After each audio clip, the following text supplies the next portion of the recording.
Well, in case you haven't heard, Loch Lomond is coming to America. Today, I'll run down the 3 Loch Lomond 12 offerings. Stay tuned.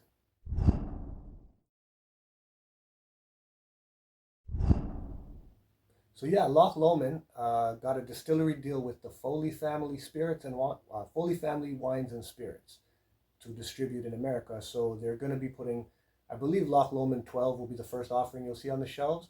Here we have Loch Lomond 12, Loch Lomond 12 inchmurrin, and Loch Lomond 12 inchmoan.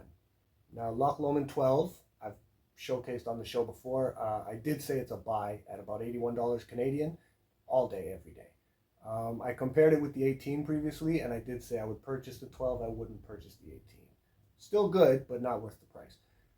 Inchmurrin, meaning Isle of Saint Maren, showcases more the fruity side of their profile, and then inchmoan, meaning Isle of Peat, is their peated version, or more heavily peated version of the 12-year-old, I guess. Big distillery. They put out about 25 million liters a year, 20 million in grain, and 5 million in malt spirits, malt whiskeys. So without further ado, let's have at it. I'm going to start with the classic. Just get the signature, the profile. I already know I like it, so we're not really fooling anyone here. This is going to be a lot of fun for me, guys. All right, right away, I do get the butterscotch and the malt. There's some biscuits in there. It's really nice. Let's see what they say about it in terms of the company's marketing. It says this 12-year-old single malt has deliciously fruity notes of peach and pear, layered with a vanilla sweetness and a gentle hint of smoke on the finish, in the typical style of Loch Lomond. I do get a little bit of pear. I don't know about peach. Maybe some peaches. Probably psychosomatic. That's fantastic. It's fruity, touch of smoke on the back end, just like they said. That's a fantastic single malt. Highly recommend the Loch Lomond 12-year-old. I'm going to take a sip of water. Cleanse the palate, all bottled at 46%, so also good for value, right? I know some people would prefer a stronger or a cask strength. 46 is just about perfect for me. Anywhere between 46 and 52. 48 is very nice usually as well. All right. Inchmurrin.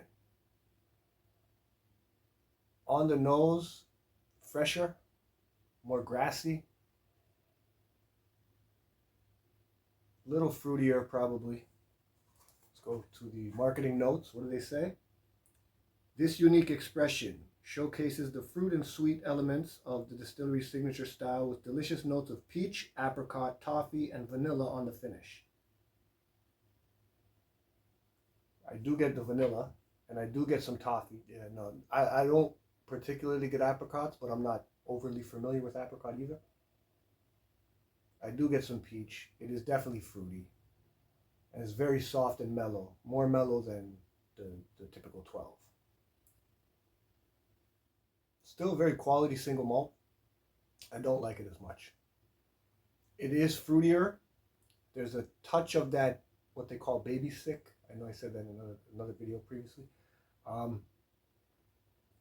Yeah, that is not as good as the first one. It's still like solid. I mean, the progression of flavors is there. It is very intense, but it's mostly fruit, a little bit of floral.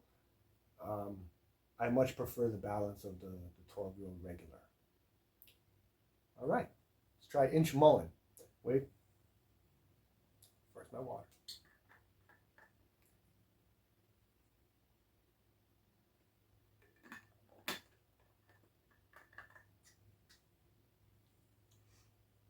Now I'm hoping this will be my favorite. I do like a peated whiskey, but I also noticed that there's companies that do peat well and companies that experiment with peat and try peat. It doesn't work out. So we'll see. Again with the company notes.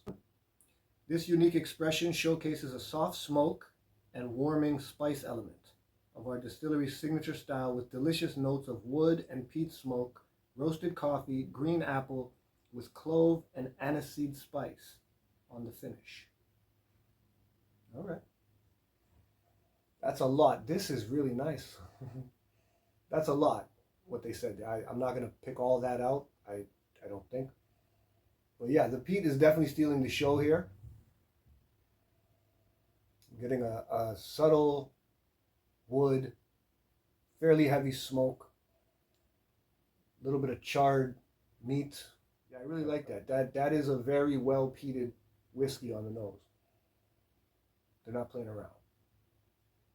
Now, it's not, like an Isla level situation, but yeah, no, this is quite good.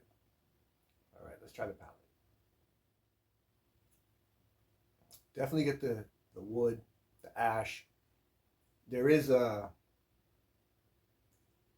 saltiness, right? There's a bitterness. There's definitely a coffee or coffee grinds. That's nice. I like that.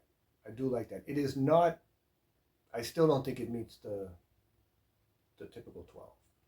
This is more my profile. Like, I get it. They leaned into what I like here, but it's not as balanced now as the previous one. This is definitely, the peat is the star of the show. They're showcasing that in this whiskey, but the balance falls off a little bit. So I would say both of these are a little less balanced than the typical 12. All right. So if I was rating, and I am, I would, first of all, I'd go, this is the third, this is second, this is first. I'm going to go 80, 81, 85. 80, 81, 85. Definitely this one here, which you will see on American shelves, post-haste, I'd imagine, is the best one. And again, just like in the other video, I will recommend it at $81 Canadian. Probably going to come in around 50, 40 US, somewhere there. Definitely a buy. Check it out.